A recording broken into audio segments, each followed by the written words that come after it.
नमस्कार, news night में आप सभी का स्वागत है।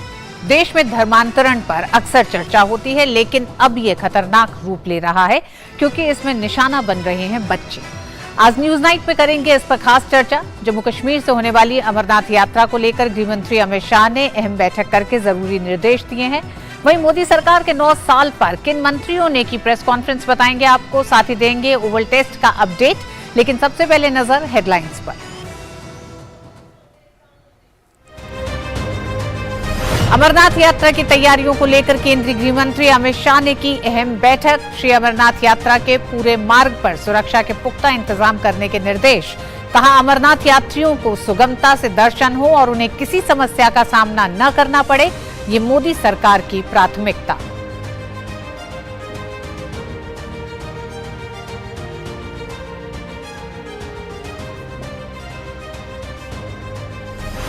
चैट जीपीटी बनाने वाले सैम ऑल्टमैन ने की प्रधानमंत्री नरेंद्र मोदी से मुलाकात। पीएम ने कहा, तकनीकी पारिस्थितिकी तंत्र को बढ़ाने में एआई की क्षमता वास्तव में विशाल। केंद्रीय इलेक्ट्रॉनिक्स और सूचना प्रौद्योगिकी राज्य मंत्री राजीव चंद्रशेखर ने कहा, डिजिटल नागरिकों की सुरक्षा सुनिश्चित करने के लिए एआई को किया जाएगा रेगुलेट।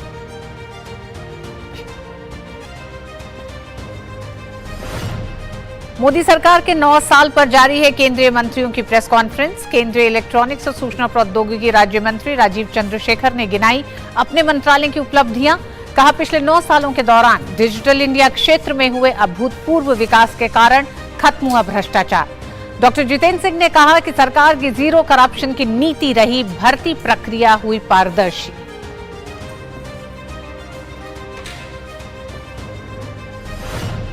एआईएडीएम के नेता और राज्यसभा के पूर्व सांसद वी मैत्रेन ने थामा बीजेपी का दामन। पार्टी महासचिव अरुण सिंह और सीटी रवि ने दिलाई पार्टी की सदस्यता। अरुण सिंह ने कहा, इससे तमिलनाडु में बीजेपी को मिलेगी मजबूती। मैत्रेन ने कहा, 2024 में प्रचंड बहुमत के साथ तीसरी बार प्रधानमंत्री बनेंगे नरेंद्र मोदी। तमिलनाडु की होगी बड़ी भूमिका। दिल्ली बीजेपी कार्यालय के शिलान्यास के मौके पर जेपी नड्डा का विरोधी दलों पर हमला। कहा, हमारी पार्टी विचारों पर खड़ी। देश में कोई ऐसी पार्टी नहीं है जो एक विचारधारा के लिए सतत चलकर उसे पूरा करे। बीजेपी के कार्यालय को बताया संस्कार केंद्र।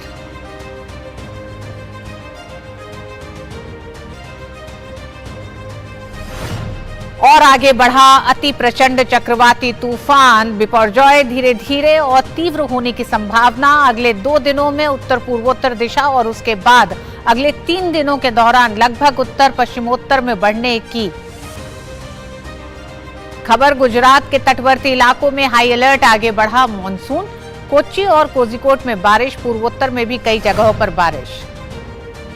विश्व टेस्ट चैंपियनशिप के फाइनल में ओवल की पिच पर 296 पर ढेर हुए टीम इंडिया के सूरमा।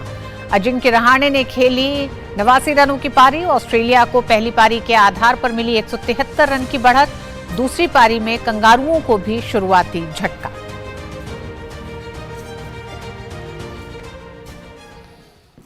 केंद्रीय गृह एवं सहकारिता मंत्री अमित शाह ने आज नई दिल्ली में एक उच्च स्तरीय बैठक में श्री अमरनाथ यात्रा की तैयारियों की समीक्षा की। केंद्रीय गृह मंत्री ने कहा कि मोदी सरकार की यह प्राथमिकता है कि अमरनाथ यात्रियों को सुगमता से दर्शन हो और उन्हें किसी समस्या का सामना न करना पड़े। गृह मंत्री ने श्री अमरनाथ यात्रा के पूरे मार्ग पर सुरक्षा के पुख्ता इंतजाम करने के निर्देश दिए हैं। उन्होंने हवाई अड्डे और रेलवे स्टेशन से यात्रा बेस कैंप तक के मार्ग पर हर प्रकार की सुचारू व्यवस्था पर जोर दिया। केंद्रीय गृह मंत्री ने यात्रियों की सुविधा के लिए रात में भी श्रीनगर और जम्मू से हवाई सेवा उपलब्ध कराने को कहा है। उन्होंने ऑक्सीजन सिलेंडर और उनकी रीफिलिंग सुनिश्चित करने के साथ साथ इसका पर्याप्त स्टॉक रखने और डॉक्टरों की अतिरिक्त टीमें उपलब्ध कराने के भी निर्देश दिए हैं। अमित शाह ने अमरनाथ यात्रियों के आवागमन, ठहरने, बिजली, पानी, संचार और स्वास्थ्य समेत सभी आवश्यक सुविधाओं की पर्याप्त व्यवस्था करने के निर्देश दिए।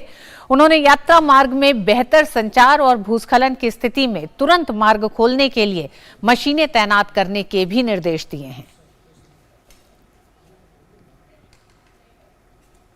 मोदी सरकार के 9 साल पूरे होने के मौके पर हर मंत्रालय अपनी उपलब्धियों को जनता के सामने रख रहा है। 9 सालों में भारत को लेकर दुनिया के नजरिए में बदलाव के पीछे है देश में हो रहा समावेशी विकास। और इसी कड़ी में केंद्रीय इलेक्ट्रॉनिक्स और सूचना प्रौद्योगिकी राज्य मंत्री राजीव चंद्रशेखर ने कहा कि भारत में आई डिजिटल क्रांति समावेशी विकास का बड़ा उदाहरण है। केंद्र की नरेंद्र मोदी सरकार ने सत्ता में 9 साल पूरे कर लिए हैं। सरकार की 9 साल की उपलब्धियों को लेकर तमाम केंद्रीय मंत्री लगातार प्रेस कॉन्फ्रेंस कर रहे हैं और जनता को सरकार के कामों की जानकारी दे रहे हैं। इसी कड़ी में शुक्रवार को केंद्रीय इलेक्ट्रॉनिक्स और सूचना प्रौद्योगिकी राज्य मंत्री राजीव चंद्रशेखर ने दिल्ली में एक प्रेस कॉन्फ्रेंस की और अपने मंत्रालय से जुड़ी तमाम उपलब्धियों की जानकारी साझा की। उन्होंने कहा कि प्रधानमंत्री नरेंद्र मोदी की सरकार में डीबीटी योजना से लोगों के जीवन में महत्वपूर्ण बदलाव आया है। उन्होंने कहा कि एक समय था जब केंद्र से 100 रुपए निकलते थे तो गरीब जनता को केवल 15 रुपए मिलते थे, लेकिन आज जनता को 100 में से 100 रुपए मिलते हैं। यह डिजिटल क्रांति का एक बहुत बड़ा उदाहरण है। Just to give you a broad framework of how much money has been delivered through this DBT framework by Narendra Modi ji's government, the total estimates are 29 lakh crores. यही डीबीटी के बारे में हमारे चिदम्बरम साहब ने राज्यसभा में ही मॉक्ड इट, ये कहीं होगा नहीं, गरीब के पास अकाउंट नहीं होंगे, हो नहीं सकता।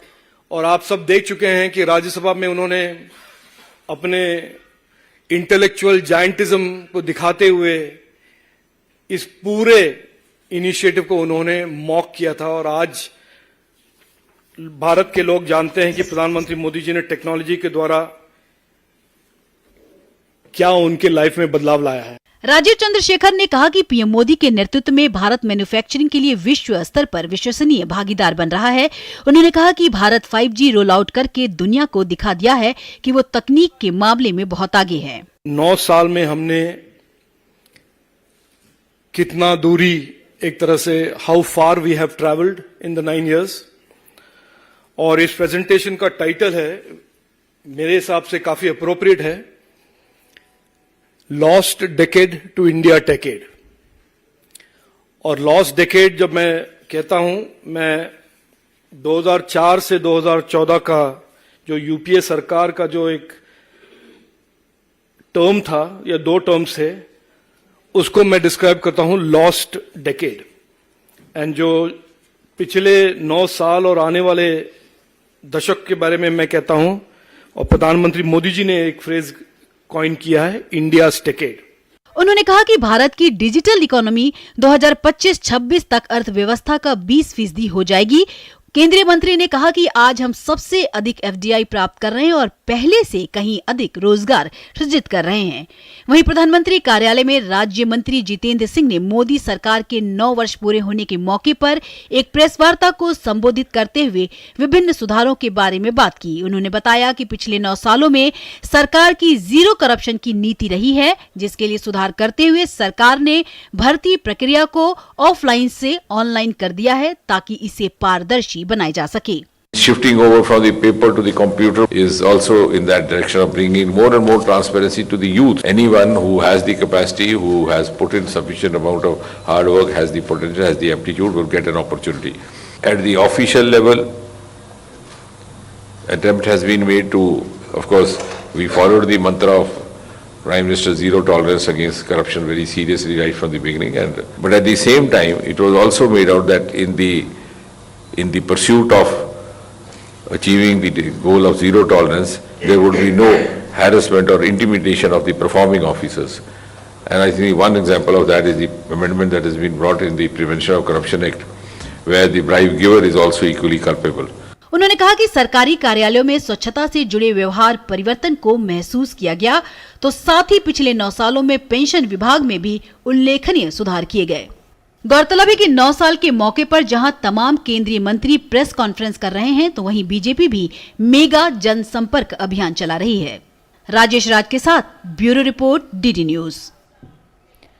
एआईएडीएमके के वरिष्ठ नेता और पूर्व राज्यसभा सांसद वी मैत्रेयन ने बीजेपी का दामन थाम लिया है। भारतीय जनता पार्टी के महासचिव अरुण सिंह और सीटी रवि ने उन्हें बीजेपी की सदस्यता ग्रहण करवाई।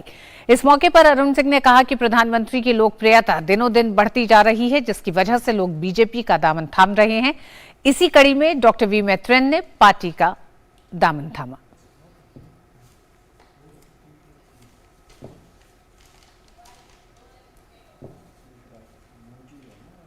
पूरे देश भर में प्रधानमंत्री जी की नीतियों से प्रभावित होकर के, उपलब्धियों से प्रभावित होकर के, भारतीय जनता पार्टी की विचारधारा से प्रभावित होकर के लोग भाजपा को ज्वाइन कर रहे हैं। उसी क्रम में डॉक्टर वी मैत्रेयन जी, जो बहुत 3 बार राज्यसभा के सांसद रहे, तमिलनाडु के बहुत वरिष्ठ नेता हैं एआईएडीएमके के, और आपकी बहुत प्रतिभा भी है, और उसके साथ साथ पूरे तमिलनाडु में सब आपको जानते हैं, आदर के साथ सम्मान करते हैं। वह आज भारतीय जनता पार्टी को ज्वाइन कर रहे हैं, प्रधानमंत्री मोदी जी के प्रति अपना पूरा समर्थन व्यक्त कर रहे हैं। आपके ज्वाइन करने से, डॉक्टर वी मैत्रेयन जी के ज्वाइन करने से भारतीय जनता पार्टी और मजबूत होगी और तमिलनाडु में और सशक्त होगी, ऐसा पूरा हम सबको विश्वास है। वहीं भाजपा के राष्ट्रीय महासचिव सीटी रवि ने कहा कि डॉक्टर वी मैत्रेयन जैसे अनुभवी नेता के शामिल होने के बाद बीजेपी का कद तमिलनाडु में बढ़ेगा और तमिलनाडु में कमल खिलेगा। डॉक्टर वी मैत्रेयन जी 3 बार राज्यसभा सांसद के नाते सेवा किए। उन्हें एआईएडीएमके में एक प्रभावशाली नेता के नाते तमिलनाडु में संगठन भी किया है। जनता का मुद्दा पकड़ करके we are fighting against DMK government. अपना साथ डॉक्टर मैत्रेयन के जैसे अनुभवी नेता शामिल होने के बाद मुझे लगता है और ज्यादा समर्थन मिलेगा पार्टी को। उनको स्वागत करके, उनको मार्गदर्शन में हम पार्टी मजबूत करेंगे। तमिलनाडु के मशहूर चिकित्सक डॉक्टर मैत्रेयन को पूरी उम्मीद है कि नरेंद्र मोदी 2024 में प्रचंड बहुमत के साथ तीसरी बार प्रधानमंत्री बनेंगे, जिसमें तमिलनाडु की भी बड़ी भूमिका होगी। 23 साल के बाद ये घर वापसी है। पिछले 10 साल में मोदी जी के नेतृत्व में भारत का जो डेवलपमेंट एंड इम्प्रूवमेंट जो हुआ है, it is unprecedented. So for this country to become a true Vishwaguru, continuation of Modi ji is important, and it is certain also. There is no doubt that 2024 Lok Sabha polls, Modi ji will again be the Prime Minister for a record 3rd term. But our concern is, this time Tamil Nadu should also join the national mainstream by sending BJP MPs from Tamil Nadu in the 2024 Lok Sabha elections. BJP के राष्ट्रीय अध्यक्ष JP Nadda ने दीनदयाल उपाध्याय मार्ग पर Delhi BJP के नए भवन का शिलान्यास किया। इस मौके पर दिल्ली बीजेपी के अध्यक्ष वीरेंद्र सचदेवा, पूर्व अध्यक्ष सांसद मनोज तिवारी, भारतीय जनता पार्टी के संगठन महामंत्री बीएल संतोष, कैलाश विजयवर्गीय, जगदीश मुखी समेत पार्टी के अनेक वरिष्ठ नेताओं ने शिरकत की। इस खास मौके पर जेपी नड्डा ने विरोधियों को भी घेरा और कहा कि विपक्षी दलों में वैचारिक शून्यता की स्थिति आ गई है, क्योंकि वामपंथी पार्टियां भी कांग्रेस से हाथ मिलाकर बीजेपी से लड़ने को तैयार हो रही हैं। मैं बाकी पार्टियों की क्या बात करूं? अब तो कम्युनिस्ट पार्टी भी कांग्रेस से हाथ मिलाकर के बीजेपी से लड़ने को तैयार हो रही है, यानी वैचारिक शून्यता की ओर जा रही है। लेकिन हमारी पार्टी एक आइडियोलॉजिकल बेस्ड विचारों पर खड़ी पार्टी है। भाजपा अध्यक्ष जेपी नड्डा ने कहा कि पीएम मोदी ने भारतीय राजनीति की संस्कृति बदली है। प्रधानमंत्री मोदी जी ने भारत की राजनीति की सरकार ही नहीं बदली, से संस्कार भी बदल दिए और संस्कृति भी बदल दी। इस बात को हमको समझना चाहिए। वंशवाद से विकासवाद तक, वंशवाद से प्रजातंत्र को मजबूत करने वाला, परिवारवाद से निकल करके एक साधारण से घर से निकलने वाला व्यक्ति प्रधानमंत्री भी बन सकता है, राष्ट्रीय अध्यक्ष भी बन सकता है, प्रदेश का अध्यक्ष भी बन सकता है, मुख्यमंत्री भी बन सकता है। ये अगर संस्कार आए तो भारतीय जनता पार्टी मोदी जी के नेतृत्व के कारण से आए। ये वोट बैंक की राजनीति से हम निकल करके आज रिपोर्ट कार्ड की राजनीति पर आ गए। और खबरों में आगे, ओपन एआई के सीईओ सैम ऑल्टमैन भारत में है। कृत्रिम बुद्धिमत्ता यानी आर्टिफिशियल इंटेलिजेंस पर आधारित चैट जीपीटी का निर्माण करने वाली कंपनी ओपन एआई के सीईओ सैम ऑल्टमैन ने पीएम मोदी से मुलाकात की। इस दौरान एआई के नियमन यानी रेगुलेशन से संबंधित बिंदुओं पर दोनों के बीच में चर्चा हुई। अगर आप देश दुनिया की जानकारी रखने में दिलचस्पी रखते हैं तो आपको पता होगा कि चैट जीपीटी का आगमन हो चुका है। यह एक आर्टिफिशियल इंटेलिजेंस टूल है जिसे दूसरा गूगल माना जा रहा है। तकनीकी क्षेत्र में जानकारी रखने वाले युवा और एक्सपर्ट्स लगातार सोशल साइट्स पर आजकल इसी की चर्चा कर रहे हैं। चैट जीपीटी बनाने वाले सैम ऑल्टमैन ने प्रधानमंत्री नरेंद्र मोदी से मुलाकात की। इस मुलाकात को ज्ञानवर्धक बताते हुए प्रधानमंत्री ने ट्वीट किया, ज्ञानवर्धक बातचीत के लिए धन्यवाद। भारत के तकनीकी पारिस्थितिकी तंत्र को बढ़ाने में एआई की क्षमता वास्तव में विशाल है और वह भी विशेष रूप से युवाओं के बीच। हम उन सभी सहयोगों का स्वागत करते हैं जो हमारे नागरिकों को सशक्त बनाने के लिए हमारे डिजिटल परिवर्तन को गति दे सकते हैं। सैम ऑल्टमैन ने भी पीएम मोदी के साथ हुई बैठक को लेकर ट्वीट किया है। सैम ऑल्टमैन ने लिखा, नरेंद्र मोदी के साथ शानदार बातचीत। भारत के अविश्वसनीय तकनीकी पारिस्थितिकी तंत्र और एआई से देश को कैसे लाभ हो सकता है, इस पर चर्चा की। ChatGPT generative pre trained transformer भाषा मॉडल है जिसे ओपन एआई ने विकसित किया है, जो सर्च बॉक्स में लिखे गए शब्दों को समझकर आर्टिकल, टेबल, समाचार, लेख, कविता जैसे फॉर्मेट में जवाब दे सकता है। चैट जीपीटी के आने से बहुत सारे लोग सवाल चैट जीपीटी से करने लगे हैं। चैट जीपीटी उनका अपने फीड डेटा के अनुसार जवाब दे रहा है जिससे लोगों को फायदा हो रहा है। हालांकि इसको लेकर बहुत से सवाल भी उठ रहे हैं। केंद्र सरकार ने भी साफ कर दिया है कि तकनीकी की मांग के अनुसार बनाया गया है। इस पर यह कहना गलत होगा कि इससे रोजगार पर असर होगा। केंद्रीय इलेक्ट्रॉनिक्स और सूचना प्रौद्योगिकी राज्य मंत्री राजीव चंद्रशेखर ने कहा कि हम ऐसी नीति बनाना चाहते हैं जहां लोगों के हित में आर्टिफिशियल इंटेलिजेंस को नियंत्रित किया जाए। It is possible that over the next 5 years, 10 years, that AI becomes intelligent enough where it will replace jobs. ये हो सकता है। ये हो सकता है means हो सकता है। आज के दिन में AI is focused, the application of AI is on tasks. It creates more efficiency. So of course, there is a possibility at very, very low levels of intelligence and repetitive tasking, it may replace jobs. But I can assure you that while AI is disruptive, we do not see in the next few years the so-called threat of it replacing jobs or removing jobs. Because the current state of development of AI is that AI is very task-oriented, not reasoning, logic, etc. And jobs usually have reasoning and logic, and AI is not sophisticated enough at this stage of its development. वैसे chat GPT द्वारा दी गई जानकारी पूरी तरह सही है, इसको भी रीचेक करने की जरूरत होती है। इसलिए अगर आप इसका इस्तेमाल कर रहे हैं तो संबंधित कंटेंट को जांच कर ही इस्तेमाल करें। Bureau report, DD news. News night में वक्त एक छोटे से ब्रेक का है। आप देखते रहिए डीडी न्यूज।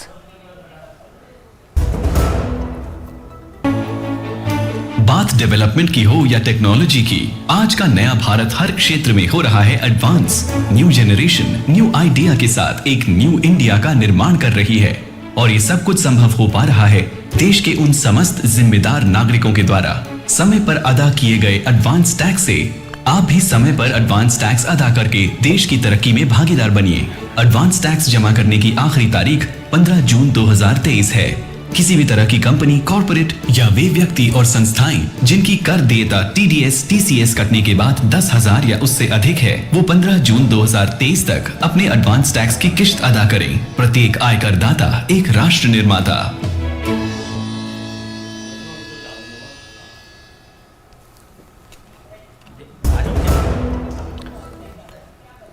राष्ट्रपति द्रौपदी मुर्मू सर्बिया की सफल यात्रा के बाद स्वदेश रवाना हो गई हैं। गुरुवार को भारत के राष्ट्रपति द्रौपदी मुर्मू सर्बियाई समकक्ष एलेक्जेंडर वुसिक से मिली। दोनों नेताओं ने द्विपक्षीय अंतर्राष्ट्रीय मसलों पर चर्चा की और एक दूसरे का रुख साझा किया। दोनों नेता इस बात पर सहमत हुए कि दोनों देशों में परस्पर हितों के लिए द्विपक्षीय स्तर पर विश्वास बढ़ाएंगे। इस दौरान राष्ट्रपति मुर्मू ने कहा कि भारत और सर्बिया के रिश्ते गुटनिरपेक्ष आंदोलन के दौर से चले आ रहे हैं। दोनों देशों ने संयुक्त राष्ट्र सहित तमाम बहुपक्षीय मंचों पर आपसी सहयोग बढ़ाने पर सहमति जताई। गृह मंत्रालय ने सीबीआई जांच के लिए मणिपुर हिंसा के 6 मामले डीओपीटी को भेजे हैं। सूत्रों से मिली जानकारी के मुताबिक अपनी मणिपुर यात्रा के दौरान गृहमंत्री ने घोषणा की थी कि सभी पंजीकृत मामलों में से 5 चिन्हित मामले सहित 6 मामलों और सामान्य साजिश के 1 मामले की जांच सीबीआई की विशेष टीम द्वारा की जाएगी। इस बीच पिछले 24 घंटे के दौरान मणिपुर के इम्फाल पूर्व, कांगचिंग, टेग्रोपाल और विष्णुपुर जिलों में 57 हथियार, 1588 गोला बारूद और 23 बम बरामद किए गए हैं। अब तक कुल 953 हथियार, 13,351 गोला बारूद और विभिन्न प्रकार के 223 बम बरामद किए गए हैं।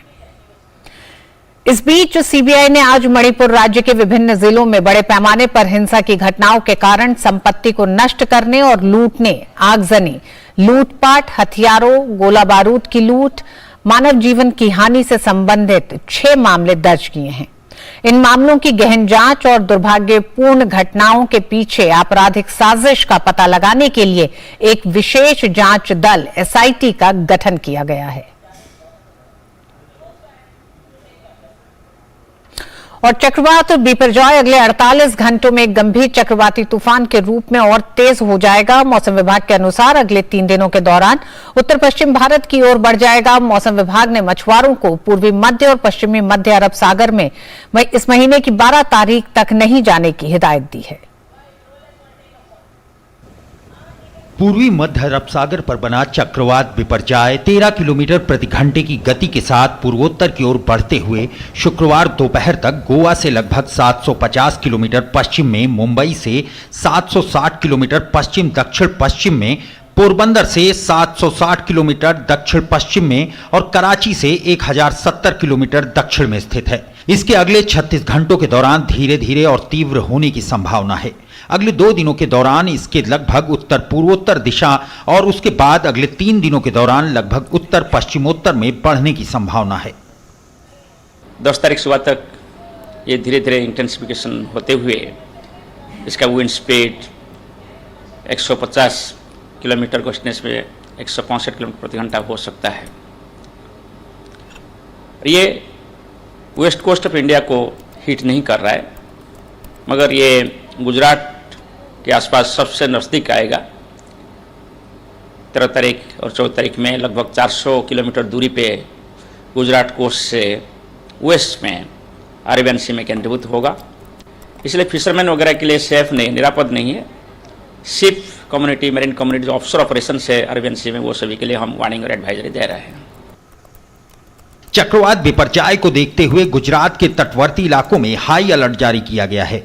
अगले 5 दिन में पूरा गुजरात में कहीं कहीं जगहों में आइसोलेटेड प्लेसेस में बारिश हो सकता है। कल से साउथ गुजरात रीजन में कुछ डिस्ट्रिक्ट्स में रेन हो सकता है, स्कैटर्ड प्लेसेस में। फिशरमैन के लिए वार्निंग रखा गया है। Wind speed mostly 35 to 45 kilometre per hour, gusting to 55 kilometre per our.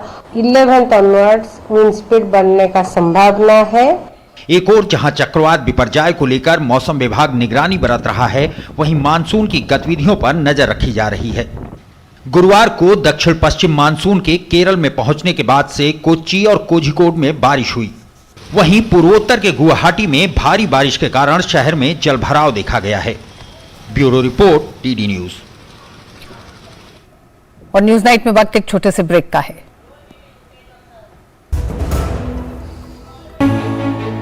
बात डेवलपमेंट की हो या टेक्नोलॉजी की, आज का नया भारत हर क्षेत्र में हो रहा है advance. New generation new idea के साथ एक न्यू इंडिया का निर्माण कर रही है और ये सब कुछ संभव हो पा रहा है देश के उन समस्त जिम्मेदार नागरिकों के द्वारा। समय पर अदा किए गए एडवांस टैक्स से आप भी समय पर एडवांस टैक्स अदा करके देश की तरक्की में भागीदार बनिए। एडवांस टैक्स जमा करने की आखिरी तारीख 15 जून 2023 है।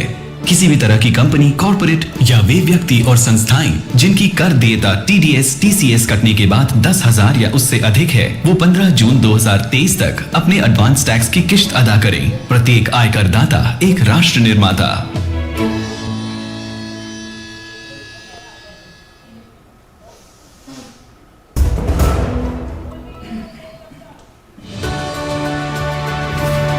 कन्याकुमारी जो कि प्रसिद्ध है यहाँ पर पर्यटन स्थलों के लिए और यहाँ की मत्स्य संपदा के लिए। पहले सेंट्रल में फिशरीज डिपार्टमेंट नहीं था, मोदी जी आने के बाद डिपार्टमेंट शुरू हो गया। वो लोग भी थोड़ा संजार थे, हम लोग अपने को मिलने के लिए आते हैं। नहीं मिल रहा था, ये नहीं तो बहुत डिफिकल्ट है, ये नहीं तो एक टेलीफोन है अभी, इसका पहले मोबाइल फ़ोन से नहीं तो बहुत मुश्किल था। तो तब दुर्घटनाएं दुर्घटना ज़्यादा होती है। ये डिजिटल इंडिया का फायदा आपको मिल रहा है? हाँ, डिजिटल इंडिया का फायदा मिल रहा है।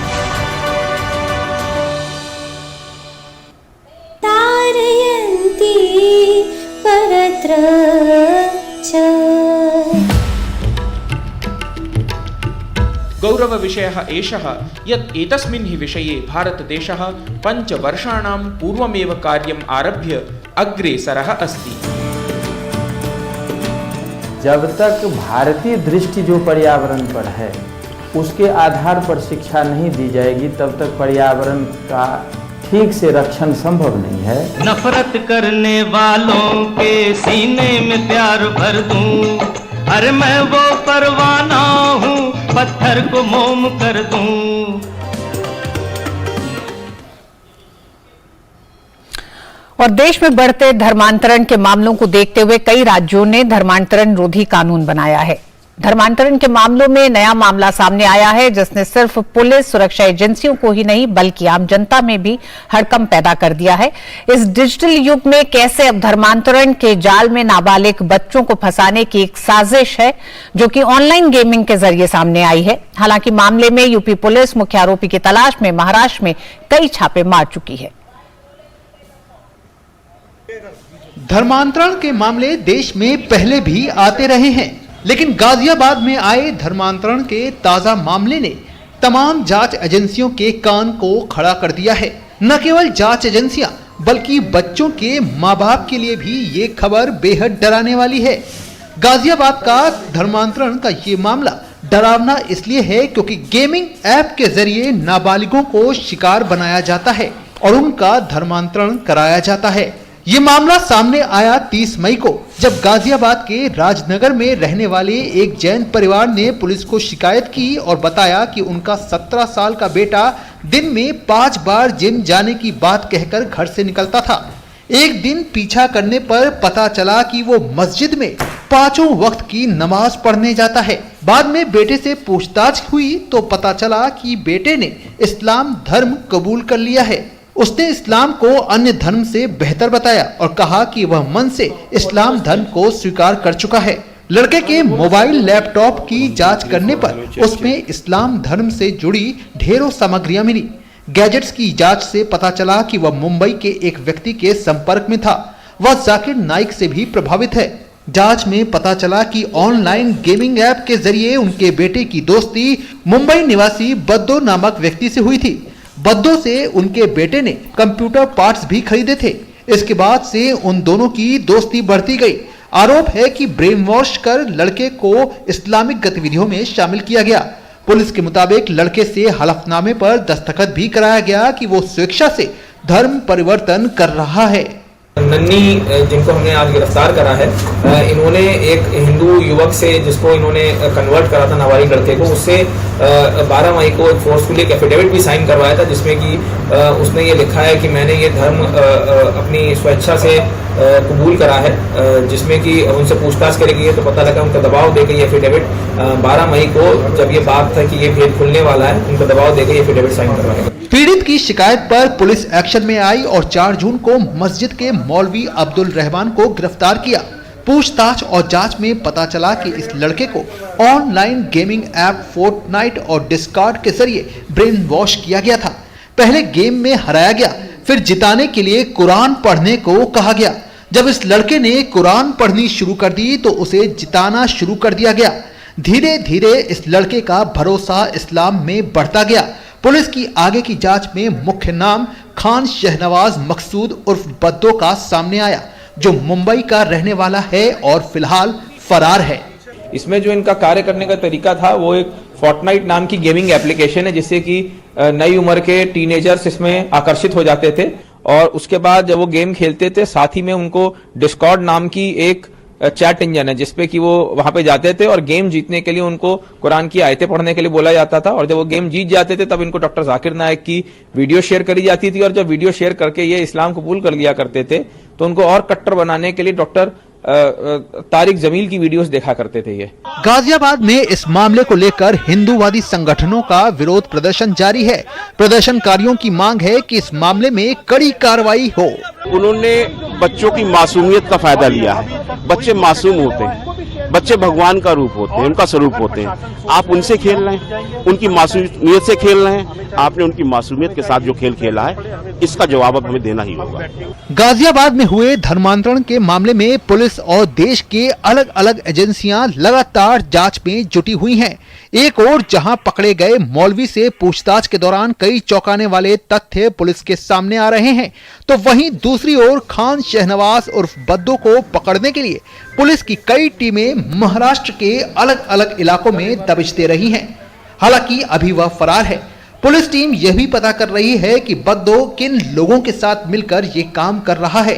पुलिस को महाराष्ट्र में गैंग द्वारा कई लोगों के धर्मांतरण की जानकारी भी मिली है। Bureau report, DD news. और ऑनलाइन गेमिंग के जरिए नाबालिग को निशाना बनाकर धर्मांतरण का खेल खेलने को लेकर पुलिस और जांच एजेंसियां सतर्क हो गई हैं। इसके पीछे गहरी साजिश की आशंका जताई जा रही है। बच्चों का माइंड वॉश कर धर्मांतरण कराने के मामले में कई जांच एजेंसियां जानकारी जुटा रही हैं। इसी पर आज हमारा विशेष है, तकनीक से बढ़ता धर्मांतरण का खेल। 3 विशेष मेहमान हमारे साथ जुड़ गए हैं। SN Singh BJP spokesperson है, हमारे साथ जुड़ चुके हैं। सिंह साहब, आपका स्वागत है। मौलाना Sajid Rashidi, Islamic scholar, studio में हमारे साथ मौजूद हैं। मौलाना, आपका भी स्वागत है। डॉक्टर दीपक रहेजा, सीनियर साइकियाट्रिस्ट हैं। डॉक्टर दीपक, आपका भी बहुत बहुत स्वागत है हमारे इस कार्यक्रम में। और एक तरह से सबसे पहले हम एसएन सिंह आप ही के पास आना चाहेंगे और ये जानना चाहेंगे कि अभी तक जो तथ्य सामने आ रहे हैं, जिस तरह से पता चल रहा है कि एक पूरा एक षड्यंत्र है जिसको कि इस समय जांच एजेंसियां पूरी तरह उसके खुलासे के लिए और खासकर मुख्य आरोपी को इस समय ढूंढ रही हैं, ऐसे में अभी और क्या क्या जानकारी के तौर पर सामने आ रहा है धर्मांतरण को लेके? हम जानते हैं धर्मांतरण को लेके तमाम कानून भी बनाए गए हैं, फिर ये एक नया रूप दिखाई दे रहा है, इसके पीछे किस तरह की साजिश लगती है? देखिए ऋतु जी, इसीलिए कहा जाता है कि लव जिहाद, लोग एक जिहाद चलाते हैं। कभी नाम बदलने का कार्य करेंगे, कभी कलावा पहनने का कार्य करेंगे, कभी रुद्राक्ष पहनेंगे, कभी डीपी बदल लेंगे जिससे भगवान राम और शंकर का फोटो लगा लेंगे, गुड्डू मुड्डू सोनू राजू बनकर। इस तरह से बहुत सारे लोग अलग अलग तौर तरीकों को अपनाते हैं और यही नहीं, कई देशों में, भारत से न्यूजीलैंड, म्यांमार, इंग्लैंड और बहुत श्रीलंका, बहुत सारे देशों में इस तरह की गतिविधियों को चलाया जाता है। हालांकि जब से भारतीय जनता पार्टी की केंद्र में सरकार है, ये कई प्रदेशों में भारतीय जनता पार्टी की सरकार है, उस कानून बनाने का उस पे जो है उपाय किया गया। 2020 में उत्तर प्रदेश सरकार ने एक कानून बनाया। उसके बाद भी ये देखा गया, पिछले साल 2 जून को 2 लोग गाजियाबाद से ही गिरफ्तार होते हैं और वो स्वीकारते हैं कि हम लोगों ने जो मूक, बधिर और तमाम ऐसे विकलांग बालक थे जो दिव्यांग थे, उनका धर्मांतरण करवाया। तो मुझे लगता, और उसमें एक और भी खुलासा हुआ था कि उन लोगों के संबंध IS से भी थे। तो मुझे लगता है कि जब इस तरह के कार्य कोई करता है जो धोखे का कार्य होता है, क्योंकि अगर कोई अपने मन से किसी धर्म को अपनाता है अच्छी बात है, लेकिन आप धोखा देकर, झूठ बोलकर, बाद में उससे शादी करके और फिर उसकी हत्याएं करते हैं, तो ऐसे लोगों को कहा जाता है कि ऐसे लोग जो है वो धर्मांतरण नहीं, वो लोग तो सीधे वही कार्य कर रहे हैं जो इनके पूर्वज औरंगजेब करते थे। वो जबरदस्ती करते थे और जजिया कर लगाते थे। आज जजिया कर और जबरदस्ती ना करके आप जो एक धोखा कर रहे हैं, जो एक छल कर रहे हैं, जो प्रपंच कर रहे हैं, इस प्रपंच के माध्यम से आप भोले भाले लड़कों को, पिछले साल 251 मुकदमे उत्तर प्रदेश में दर्ज हुए और उसमें से 115 लोगों ने जज के सामने में स्वीकारा कि हमें जबरदस्ती मतलब उनका धर्मांतरण हुआ है, जी कराया गया या जी सिंह साहब हो गई। उसके बाद हिंदू धर्म में कहा जाता है कि आपकी इज्जत चली जाएगी, बता देंगे। इस तरह से ऐसे चीजों को मैं मानता हूं कि धोखा है। अगर प्रेम है तो प्रेम में समर्पण है। ठीक है, ये नया तरीका धर्मांतरण का, और इसमें निशाना बनाया जा रहा है बच्चों को। हम मौलाना साजिद से भी बात करेंगे, लेकिन उससे पहले डॉक्टर दीपक, आप हमारे साथ जुड़े हुए हैं। डॉक्टर दीपक, बच्चों के दिमाग पर गेमिंग के जरिए धर्मांतरण, यानी कि गेमिंग के जरिए एक कन्वर्जन की जो कोशिश की जा रही है, आप किस तरह से इसको देखते हैं और बच्चों के दिमाग पे क्या असर पड़ता है? क्योंकि इसमें कहीं ना कहीं ये भी इन्वॉल्व है कि आप पहले गेम हारते हैं और फिर गेम जीतने के लिए आपको कुरान की आयतें पढ़ाई जाती हैं, उनको आप याद करते हैं और फिर आप गेम जीतते हैं।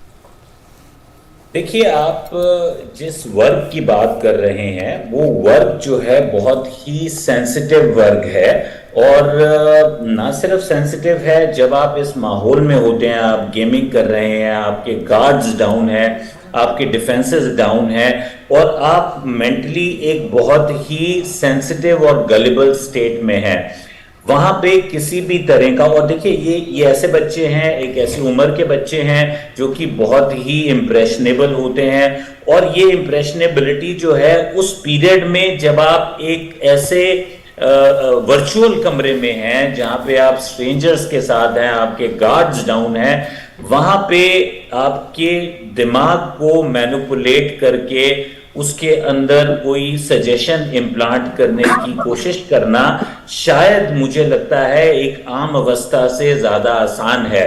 तो ये समझ बहुत जरूरी है कि एक नॉवल, एक बहुत ही भिन्न किस्म का जरिया हो सकता है इम्प्रेशनेबल बच्चों की गलेबिलिटी को एक्सप्लॉइट करने का। तो हमें ये बहुत, देखिए, रिलीजियस जो कन्वर्जन्स हैं वो वर्ल्ड ओवर कंडेम की गई हैं, और किसी की भी मासूमियत को, गलेबिलिटी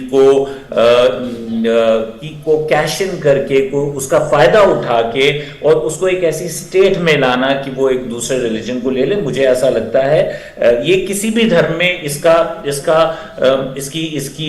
सैंक्शन या इसका अप्रूवल नहीं होगा। आप स्वेच्छा से कर रहे हैं, वो आपका एक चयन है और आपका एक फैसला है जिसका सम्मान होना चाहिए। बट उस उम्र में जब आप अपनी चॉइसेस पूरी तरह नहीं बना पा रहे, आप एक ऐसे वर्चुअल वर्ल्ड में हैं जहां की आपका कहना है कि बच्चे सबसे ज्यादा वनरेबल हैं इस तरह के ट्रैप में फंसने के लिए, और उनको किसी मंशा के तहत ही इस ट्रैप में फंसाया जा रहा है।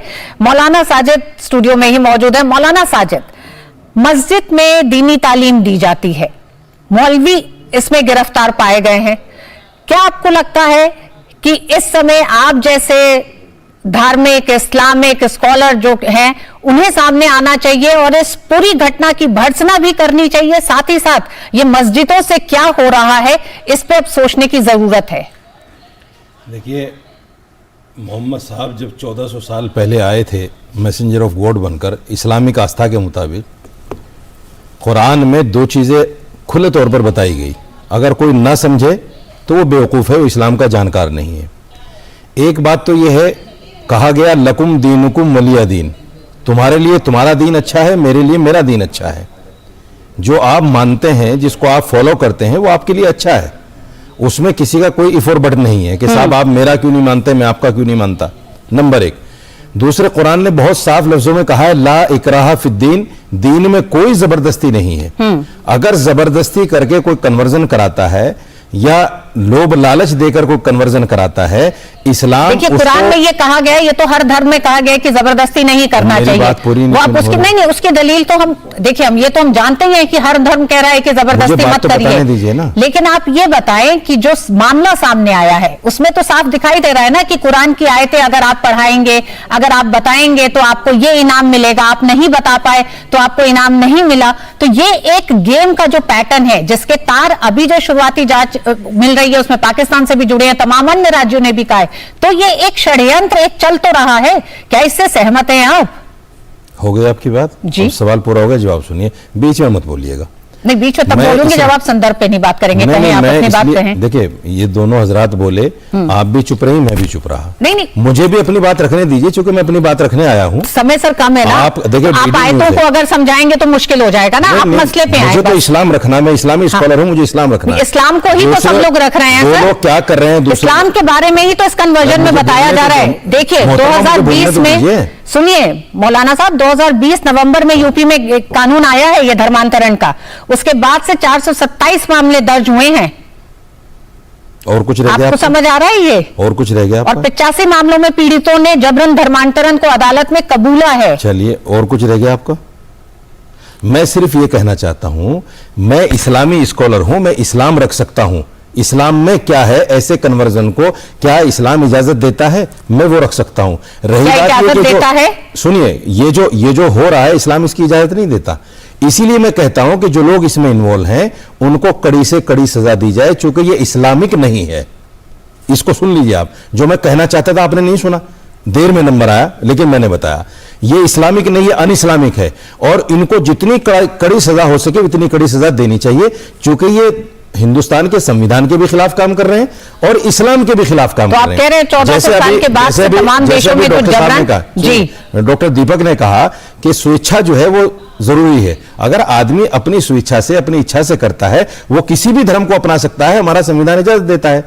लेकिन लोभ लालच देकर अगर किया जाए तो न इस्लामिक है न संविधानिक है। और ये ऐसा नहीं है कि मेरे रिलीजन के लोग ऐसा कर रहे हैं। मौलाना साजिद, तब से इस तरह की मस्जिद, तो सुनिए, मैं ये कह रही हूँ आपसे, ये मैं आपकी बात मान गई, जो आप कह रहे हैं कि इस्लाम में ये जायज नहीं कहा जाता है, तो तमाम उन मस्जिदों को बंद किया जाना चाहिए, मौलवियों को सजा देनी चाहिए, क्योंकि ये तो मौलवी इसमें शामिल है ना। मस्जिदों को क्यों बंद किया जाना चाहिए? ये मस्जिद के ही तो मौलवी कर रहे हैं, मौलवी है, उनको शरण है ना सर, उनको शरण है ना। सजा मौलवी को देनी चाहिए ना, मस्जिद क्यों बंद होनी चाहिए?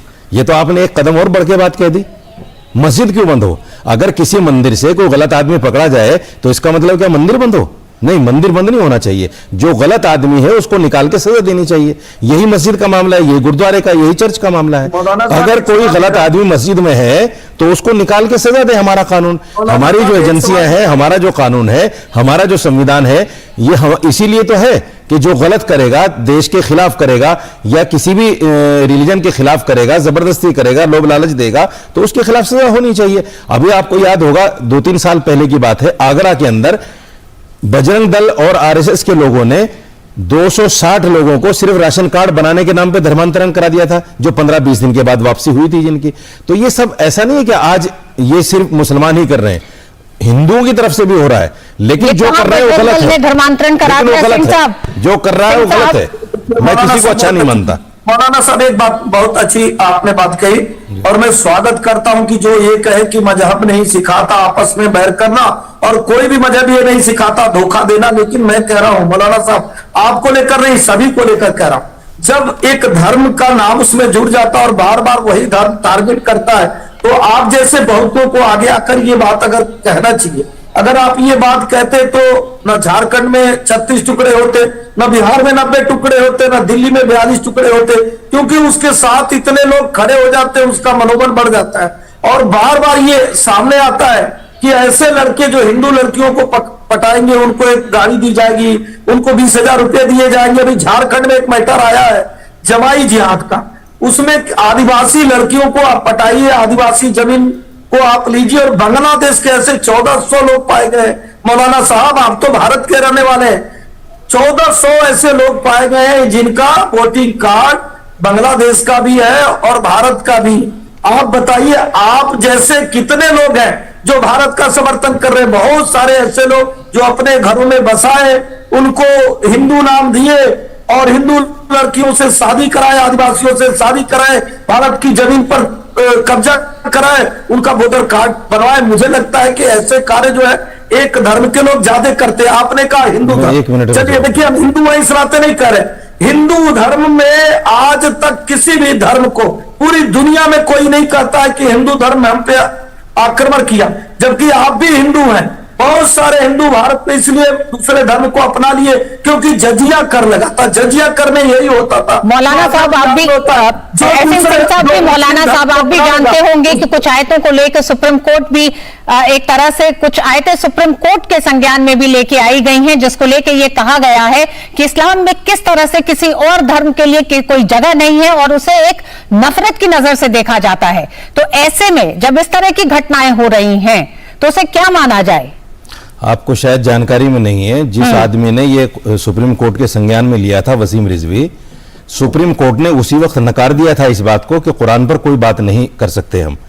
वो रीट ही खारिज हो गई थी और वसीम रिजवी आज हिंदू धर्म अपनाकर हिंदुओं के आप लोगों के साथ है, एसएन सिंह जी के साथ बात नहीं कर सकते, आयतों पे सवाल नहीं खड़ा करा था सर, सुप्रीम कोर्ट ने कहा कि हम इस पे नहीं, 26 आयतों पे सवाल था, आपको जानकारी नहीं है? 26 आयतों पे ही सवाल है, 26 आयतों पे सवाल था और कहा गया था बाकायदा कि इनको कुरान से निकाला जाए। आपकी जानकारी में बता दो, वसीम रिजवी ने कहा था कि इनको कुरान से निकाला जाए क्योंकि ये जिहाद सिखाती हैं आयतें, इसीलिए सुप्रीम कोर्ट ने मना किया। अरे सर मैं बोला नहीं आपके बीच में, कम से कम हमें तो बात रखने दीजिए। सुप्रीम कोर्ट ने 2 टिप्पणियां किया। सुप्रीम कोर्ट ने पहली टिप्पणी की कि जो जबरन धर्मांतरण है वो राष्ट्रीय सुरक्षा के लिए खतरा है, एक बात। दूसरी उन्होंने कहा कि जो जबरदस्ती धर्मांतरण हो रहा है वो नागरिकों की धार्मिक स्वतंत्रता पर अतिक्रमण है और दोनों अतिक्रमण मौलाना साहब लगातार हो रहे हैं। मैं कह रहा हूँ मैं आपकी बात का जवाब दे रहा हूँ, सुनिए मैं आपकी बात का जवाब दे रहा हूँ। मौलाना साजिद, अगर 9 राज्यों ने अगर धर्मांतरण विरोधी कानून बनाए हैं तो उसके पीछे का कोई कारण रहा होगा ना। और आज की तारीख में लव जिहाद जैसे शब्द का इजाद भी कोई आम जनता ने नहीं करा है, केरल की कोर्ट के जज ने कहा इस बात को, तो कहीं तो कुछ हो रहा है जो दिखाई दे रहा है और अब उसमें आप बच्चों को टारगेट कर रहे हैं। सुनिए असल में क्या है मैं बताता हूं, लव जिहाद भी केरल के कोर्ट ने किया था, लेकिन जब वो मामला सुप्रीम कोर्ट में आया, सुप्रीम कोर्ट ने कहा लव जिहाद नहीं है। दूसरी बात, जय किशन रेड्डी इन्हीं के मंत्री 2021 में पार्लियामेंट के पटल पर खड़े होकर कहते हैं कि एजेंसियों से हमें कोई ऐसे इनपुट नहीं मिले कि लव जिहाद जैसी कोई चीज दुनिया में हो, ये हिंदुस्तान में हो। ये पार्लियामेंट के पटल पर, अरे चुप होकर सुनिए मेरे भाई, ये बीच में बोलने का तरीका अच्छा नहीं है संजय, नहीं बीच में बोलने का तरीका अच्छा नहीं। केरल हाईकोर्ट में केसेस हैं सर, केरल हाईकोर्ट में लड़कियों के माता पिता सुप्रीम कोर्ट केसेस हैं, उसके बाद सुप्रीम कोर्ट की वर्डिक्ट बता रहा हूं मैं, केरल के बाद की बता रहा हूं। आप केरल का 1-2 साल पहले का बता रहे हैं, उसके 2 साल के बाद सुप्रीम कोर्ट का। आप 2 साल छोड़े, आप इस मामले पे बताएं, ये नहीं धर्मांतरण का मामला है। इस धर्मांतरण के मामले पर मौलाना साजिद इस मामले पर भी तमाम राज्य इस समय यूपी पुलिस से कह रहे हैं कि हमारे राज्य में इस तरह की शिकायतें आ रही हैं। तो एक ये षड्यंत्र, एक साजिद, एक पूरा एक गिरोह है ना जो इस पर काम कर रहा है। मैं साजिद रशीदी, मसला तो सारा धर्मांतरण का है, जबरन। सुनिए, मैं साजिद रशीदी इमाम एसोसिएशन का अध्यक्ष हूं और मैं डीडी न्यूज से के माध्यम से, अरे सुनो भाई सुन लो यार, ऐसे बीच में बोलने का तरीका अच्छा नहीं है, ना आपकी बात जाएगी ना मेरी जाएगी। नहीं तो आप उनकी सुन लीजिए। अरे आपको ये बात करना होगा ना, सवाल आप मुझसे करिए, जवाब दे रहे हैं। ऋतु की हत्या होती है, खुशी की होती है, अंकिता की होती है, उस पर भी आपको एक, अरे बात तो सुन लीजिए मेरे भाई, बात तो सुनिए ना, दूसरे की भी तो सुनिए, या आप रिकॉर्ड छेड़ दिया आपने, सुनिए। नहीं मौलाना साजिद रशीदी, मौलाना साजिद कोई तरीका बोलने का आपको आप बोलने नहीं दे रहे यार, सिंह साहब उन्हें बोलने दीजिए। ये कोई तरीका आपको बात करने का, ऐसे डिबेट नहीं हुआ करता। मौलाना साजिद सुनिए, ये डिबेट है, झगड़ा नहीं है, झगड़ा नहीं है मौलाना साजिद, इसीलिए आप मैं जो कह रहा हूं मेरी सुन तो लीजिए, सारे मामले धर्मांतरण के कहने जा रहा हूं, आप उसको सुनने को तैयार नहीं। मैं कह रहा हूं कि मैं इमाम एसोसिएशन का अध्यक्ष हूं, फिर बोल रहे हैं आप, फिर बोल रहे हैं आप उनके सुन लीजिए, एक को सुन के खत्म करते हैं ना।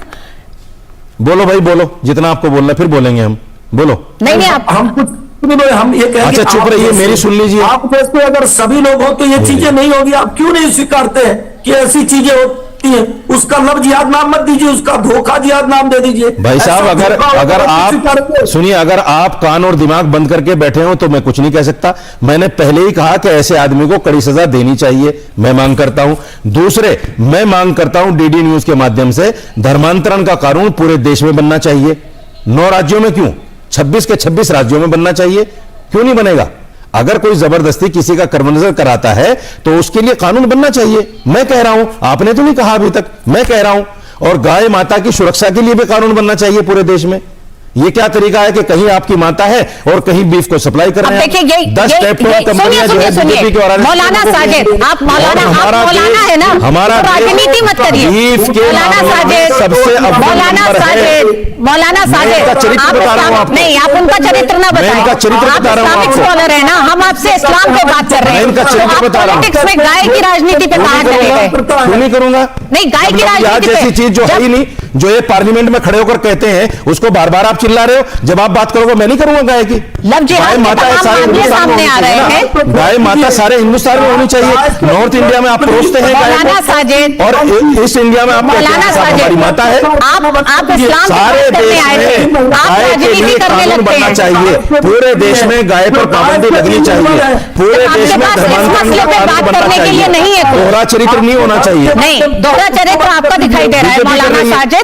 मौलाना साजिद, इस मामले पे आप बात करें ना, आप गाय की राजनीति पे क्यों चले जा रहे हैं? राजनीति कर आप इस्लामिक स्कॉलर हैं, लेकिन आप इस्लाम पे नहीं बात करना चाहते। मैं तो गाय बचाने की बात कर रहा हूं। भी आपको घेरती हैं। मैंने तो गाय बचाने की बात की है। तमाम मामले भी सारे आपको देश में घेरते हैं। गाय का कानून बनेगा तो गाय बचेगी, गाय की हिफाजत होगी। कानून बनवाइए ना, क्यों नहीं बनवाते? चर्चा भी नहीं कर रहे हैं बनवाने पर। लव जिहाद पर भी कानून बनवाइए, धर्मांतरण पर भी कानून बनाइए, मैं तैयार हूँ। मौलाना साजिद अपनी बात कर ली, राजनीति मत कीजिए। मौलाना साजिद आपने अपनी बात कर ली। गाय के नाम पर, लव जिहाद के नाम पर, धर्मांतरण के नाम पर राजनीति मत कीजिए। कानून बनाइए ना सामने आके। राजनीति आप कर रहे हैं। ये पार्लियामेंट में कानून बनाए आपकी पार्टी। मौलाना साजिद तो मेजोरिटी में है, आप जो चाहे कर सकते हैं, बनाइए कानून पार्लियामेंट में। मौलाना साजिद, टीवी पर बैठकर चिकनी चुपड़ी बातें करना बहुत अच्छी बात है। मौलाना साजिद, यहाँ ये आप गलत बात कर रहे हैं। आपसे इस्लाम पे बात की गई। अच्छा, आप मैं इस्लाम ये ना कहूँ को पीछे छोड़ के आप चले गए गाय की राजनीति पे। मैं ये ना कहूँ कानून बना दो। अच्छा ठीक है, कानून मत बनाओ भाई धर्मांतरण पे। मोहतरमा कह रहे हैं कानून की बात। आप धर्मांतरण पे नहीं बात कर रहे, माफ करिएगा। ठीक है, मौलाना मैं कहता हूँ जो धर्मांतरण पे कानून सब लोग सुन रहे हैं, आप क्या कर रहे हैं? आपसे धर्मांतरण पे बात की तो आप गाय की राजनीति पे चले गए। आपसे सवाल पूछे गए, बीजेपी भी राजनीति कर रही है लव जिहाद पर। पूछे गए धर्मांतरण को लेकर। बीजेपी लव जिहाद पर राजनीति नहीं कर रही क्या? पार्लियामेंट में कहते हैं कि लव जिहाद जैसी कोई चीज नहीं है और टीवी पर बैठकर कहते हैं लव जिहाद है। ये राजनीति नहीं है क्या? ये दोहरा चरित्र और चाल नहीं है क्या इनका? जब इनके मिनिस्टर कहते हैं पार्लियामेंट में, पार्लियामेंट की प्रोसीडिंग में आज भी वो चीज मौजूद है, निकलवाइए। अब जवाब देने दीजिए, रुक जाइए, रुक जाइए। जवाब क्या देंगे? ये राजनीति करेंगे? नहीं मौलाना साजिद, अब ठहरिए। सिंह साहब, इनका सवाल ये है कि पार्लियामेंट में कहा गया लव जिहाद नहीं है, उसका जवाब देके इन्हें बताएं कि तमाम जो मामले हो रहे हैं क्या वो लव जिहाद के नहीं है? क्या इसमें इस्लाम पर सवाल नहीं उठ रहा है? देखिए एक एक मैं मौलाना जी को बताता हूँ और मौलाना जी को एक कहता हूँ कि कानून बनाने से सब नहीं होता। अच्छा, किस चीज से होगा? पिता अपने पुत्र को माने। आपने सही कहा, कानून से कुछ नहीं होता। रेप पर कानून है, आपके मिनिस्टर, आपके एमपी, उसमें पहलवान बेटियां बैठी हुई है, कोई नहीं सुन रहा है उनकी। सही कह रहे हैं, कानून से कुछ नहीं होता। आपने बहुत अच्छी बात कही है। मौलाना साजिद, हमें लगा कि आप एक स्कॉलर हैं, आप इस्लाम पर आके बात करेंगे, और आप लेकिन माफ करिएगा, आप राजनीति ज्यादा कर रहे हैं। ना तो आप इस्लाम पे बात करना चाह रहे हैं, आईना दिखा रहा हूं तो राजनीति कर रहा हूं। धर्मांतरण पे बात करना चाह रहे हैं, यही हम कह रहे हैं। आप ये चाह रहे हैं कि जो आप कहे वो मैं बोलूं। मस्जिद में मौलवी है, वो दीनी पढ़ाई नहीं करा रहा, लेकिन वो कन्वर्जन किस तरह से करना है उस पर साथ मिलकर काम कर रहा है, और उसी के हिस्सेदारी आप कर रहे हैं। मैं मांग कर रहा हूं, आप इंटेलेक्चुअल सपोर्ट देते हैं, मैं मांग कर रहा हूं कि जितने लोग इस मामले में लिप्त हैं उनको फांसी की सजा। मौलाना साजिद, आप जैसे लोग उन्हें बाहर निकल इंटेलेक्चुअल सपोर्ट देते हैं, राजनीति कर रहे हैं उस पर। आप गलत जा रही हैं। राजनीति लीगल एड तो कसाब को भी दी गई थी। आज के डिजिटल युग में आप लीगल एड कसाब को भी दी गई थी। आप गलत बात कर रहे हैं। नहीं रोक सकते। ऐसे में किस तरह से बच्चों को बचाया जा सकता है? सरकार कहाँ आतंक लगाएगी? साहब लास्ट कमेंट में राजनीति क्यों कर रहे हैं? फिर आराम से बात करें डॉक्टर मौलाना साजिद। मौलाना साजिद, जरा आराम से बात करें। आराम से जी डॉक्टर दीपक, मैं बिल्कुल आराम से कर रहा हूं। देखिए, ऐसा है, मैं सवाल नहीं सुन पाया, उस टाइम ऑडियो नहीं आ रहा था, लेकिन मूल रूप से मैं दो बातें कहना चाहता हूं। मौलाना जी भी मान रहे हैं किसी भी तरह का फोर्स्ड कन्वर्जन जो है वो बिल्कुल गलत है, और किसी भी व्यक्ति को जो कि इम्प्रेशनेबल स्टेट में है या उसके दिमाग को मैनिपुलेट करके, इंडोक्ट्रिनेशन करके, डरा के उसके धर्म को परिवर्तन करने का प्रयास करना, ये अपने आप में बहुत ही एक निंदापूर्वक काम है। इत्तेफाक ये है मौलाना साहब अनफॉर्चुनेटली कि जो मुद्दे सामने आए हैं वो इस्लामिक मुद्दे हैं, यहाँ पे मौलाना ही सामने आए हैं, तो शायद हम उसी संदर्भ में बात कर रहे हैं। एंड वी मस्ट टुगेदर बहुत वेरी स्ट्रांगली कंडेम इट कि ये गलत है, ये एक राष्ट्रीय सुरक्षा का मामला है, और जब हम बच्चों को टारगेट करते हैं तो ये बहुत ही ना सिर्फ निंदापूर्वक है, ये बहुत ही घटिया स्तर की एक तरह से राजनीति है, धर्मांतरण का एक घटिया रूप सामने आया है। जिस तरह से नाबालिग बच्चों को निशाना बनाया जा रहा है और वो भी गेमिंग के जरिए, किस तरह से कुरान की आयतें रटाई जा रही हैं और उसके जरिए धर्मांतरण किया जा रहा है, जिसमें मस्जिद के मौलवी को गिरफ्तार किया गया है और इस समय जांच आगे की जारी है। बहुत बहुत धन्यवाद आप तीनों ही मेहमानों का स्टूडियो आने का और चर्चा के लिए। वक्त एक छोटे से ब्रेक का।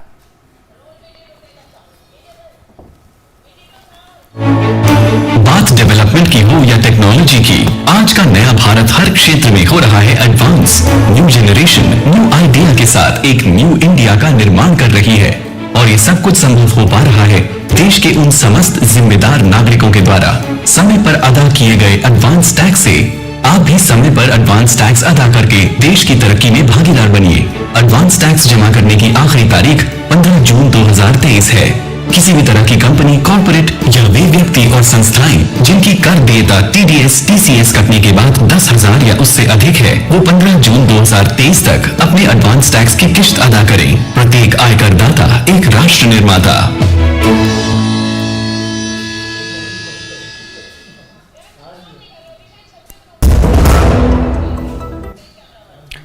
भारत और ऑस्ट्रेलिया के बीच खेले जा रहे आईसीसी विश्व टेस्ट चैंपियनशिप फाइनल के तीसरे दिन ऑस्ट्रेलिया ने अपनी दूसरी पारी में 2 विकेट के नुकसान पर 56 रन बना लिए हैं।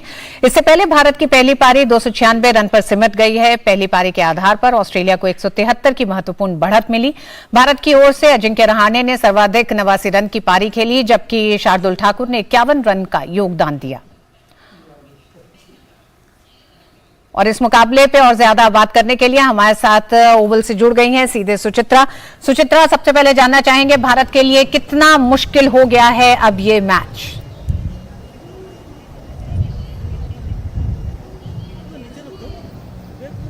जी बिल्कुल ऋतु, इस वक्त अगर हम बात करें तो इस वक्त ऑस्ट्रेलिया का जो स्कोर है वो दूसरी पारी में 2 विकेट पर 60 रन है। 233 रन की कुल बढ़त उनके पास है। आज सुबह जब भारतीय टीम उतरी थी मैदान पर तो सबसे पहला जो लक्ष्य था उनके सामने वो फॉलो ऑन को टालने का था, और जो एक बेहतरीन साझेदारी हमें दिखाई दी अजिंक्य रहाणे और शार्दुल ठाकुर के बीच में, उसने मदद की भारत को फॉलो ऑन टालने में, भारत की एक तरह से मैच में वापसी कराई। और अब जो दारोमदार है वो भारतीय गेंदबाजों पर है। 2 विकेट यहां पर निकाले हैं भारतीय गेंदबाजों ने जल्दी। वहीं अब जो रन है, रनों पर लगाम लगानी होगी, क्योंकि अगर कुछ भी मौका अगर भारत को निकालना है इस मैच में, अब भारत एक ड्रॉ को एक जीत की तरह देख रहा है, तो अगर ड्रॉ भी कराना है मैच को तो बेहद जरूरी है कि ऑस्ट्रेलिया की जो विकेट है वो जल्दी से जल्दी निकाले जाए, वहीं रनों पर भी लगाम लगाई जाए, क्योंकि ऑस्ट्रेलिया भी जानता है कि भारतीय बल्लेबाजी में वो दमखम है कि किसी भी बड़े स्कोर का वो पीछा कर सकती है अगर कोई भी 1-2 बल्लेबाज चल गए तो ऑस्ट्रेलिया भी अपनी इनिंग्स को डिक्लेयर करने से पहले एक अच्छा खासा टोटल देना चाहेगा। तो यहां पर कोशिश होनी चाहिए कि जो रन गति है उसे धीमे रखा जाए और विकेट जल्दी निकाले जाए, तो एक मौका जरूर है भारत के पास यहां से भी वापसी करने का और इस मैच को ड्रॉ कराने का। जी बहुत बहुत धन्यवाद सुचित्रा इस पूरी जानकारी के लिए। और जाते जाते अब नजर डालते हैं देश की कुछ और महत्वपूर्ण खबरों पर फटाफट अंदाज में। हमें दीजिए अनुमति। नमस्कार।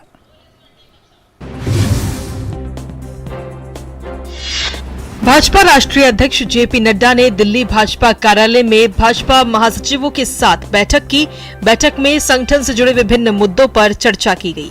बीजेपी मोदी सरकार के 9 साल पूरा होने पर सरकार की उपलब्धियों को जनता तक पहुंचाने के लिए महासंपर्क अभियान चला रही है। केंद्रीय मंत्री सर्बानंद सोनोवाल ने ऑनलाइन ड्रेजिंग मॉनिटरिंग प्रणाली लॉन्च की। इस प्रणाली को सागर समृद्धि नाम दिया गया है। आईआईटी चेन्नई ने इस ऑनलाइन पोर्टल को विकसित किया है। पोर्टल के जरिए नदी और समुद्र में ड्रेजिंग की जानकारी हासिल हो पाएगी। लॉन्चिंग के मौके पर बोलते हुए केंद्रीय मंत्री ने कहा कि सागर माला प्रोजेक्ट के विजन से पोर्ट सेक्टर को काफी सफलता हासिल हुई है। साथ ही उन्होंने जोर देकर कहा कि हमें ड्रेजिंग मटेरियल को वेल्थ में बदलना है। केंद्रीय मत्स्य पशुपालन और डेयरी राज्य मंत्री एल मुरुगन ने आज आजादी का अमृत महोत्सव कार्यक्रम के तहत पुडुचेरी के माहे जिले में सागर परिक्रमा चरण 7 कार्यक्रम में भाग लिया। कार्यक्रम में उन्होंने मछुआरों से बातचीत की और तटीय क्षेत्रों से जुड़ी उनकी समस्याओं को भी सुना।